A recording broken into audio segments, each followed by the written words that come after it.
Hi there, this is Chris Walls at Director's Assistant, and this is my friend Marco. He's gonna help me show you how to take a tuxedo measurement accurately and easily. Marco, if you'll just turn and face me. This is important. You're going to use the measuring tape and grab the one facing upward.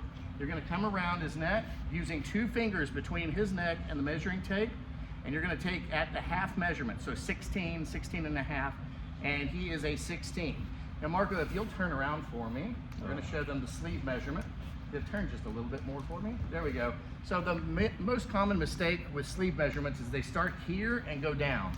It's going to start from the nape of the neck, that knot that's right here, come around the shoulder to mid-hand. He's got 34. Okay, if you'll turn and face me again, arms straight up.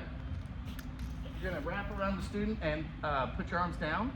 That's very important so the shoulder blades pop back out. You're going to do at the every even measurement. This is a 46.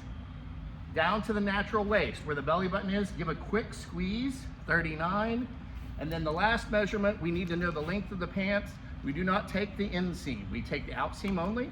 So you will take and find his hip bone and go all the way to the floor, 36. That's it. Thank you, Marco.